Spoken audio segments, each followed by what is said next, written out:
This chapter begins with Inspector Raglan confirming the alibi of our mysterious stranger, Charles Kent. However, instead of closing a door on the investigation, Poirot uses this information to open a new, far more shocking one, leading to an intense confrontation with Flora Ackroyd. As I was returning from my round the following morning, I was hailed by Inspector Raglan. Good morning, Dr. Shepard. Well, that alibi is all right enough. Charles Kent's. The barmaid at the Dog and Whistle remembers him perfectly. Picked out his photograph. It was just 9:45 when he came into the bar, and the Dog and Whistle is well over a mile from Fernley. So that's where that £40 went right enough. The man still refuses to give an account of his visit to Fernley. Obstinate as a mule. But if his story's correct, he couldn't have had anything to do with the actual murder. Hercule Poirot says he knows the reason the man went there that night. He says he went there because he was born in Kent. Bit gone here. I've thought so for some time. Poor old chap. Your sister told me all about his nephew, who's quite off his crumpet. Really, Caroline is amazing. I invited the inspector to come up to the Larches with me. Poirot received us with his usual smiling courtesy and listened to our news. If I were you, I should not release the man Charles Kent yet. What do you mean? You don't think he can have had anything to do with the murder? I think probably not, but one cannot be certain yet. See, you approach the matter from the wrong premises. You say you know Mr. Ackroyd was alive at 9:45. Well, we've got proof enough of that. We've got Miss Flora Ackroyd's evidence.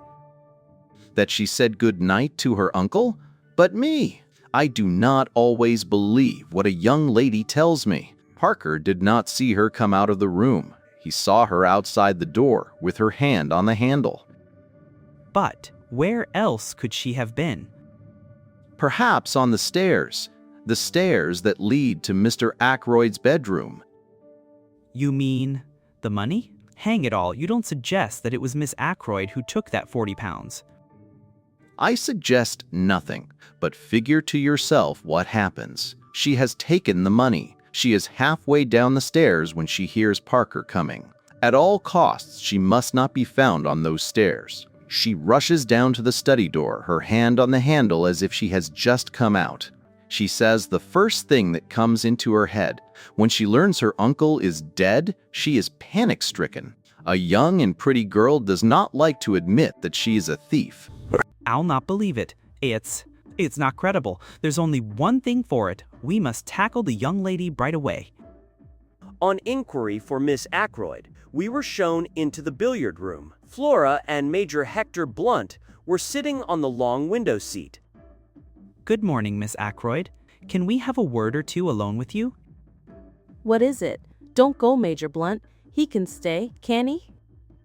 M. Poirot here has made a certain suggestion to me. He suggests that you weren't in the study at all last Friday night, that you never saw Mr. Ackroyd to say good night to him. Mademoiselle, the other day, I implored you to be frank with me. What one does not tell to Papa Poirot, he finds out. You took the money, did you not? There was a silence which lasted for at least a minute. Then Flora drew herself up and spoke.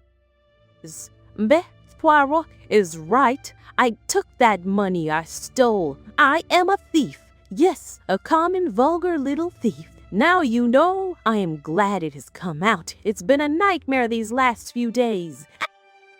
You don't know what my life has been. Wanting things, scheming, lying, cheating, running up bills. Oh, I hate myself. That's what brought Ralph and me together. We were both weak. We're not strong enough to stand alone, either of us. We're weak, miserable, despicable things. I may be a thief, but at any rate, I'm real now. I don't care if you never want to see me again, but you've got to believe one thing. If speaking the truth would have made things better for Ralph, I would have spoken out, but it makes the case against him blacker than ever. I got it, Claire. Ralph. I see. Always Ralph. Flora rushed from the room. Well, so that's that. Inspector Raglan, That money was given to me by Mr. Ackroyd for a special purpose. Miss Ackroyd never touched it. When she says she did, she is lying with the idea of shielding Captain Patten. The truth is, as I said, and I am prepared to go into the witness box and swear to it." He made a jerky bow, then left the room. Poirot was after him in a flash. "Monsieur, a moment. I am not deceived by your little fantasy. No, indeed, it was truly Miss Flora who took the money. But it is well imagined what you say. It pleases me. You are a man quick to think and to act." "I'm not in the least anxious for your opinion, thank you." "Ah, but you are to listen.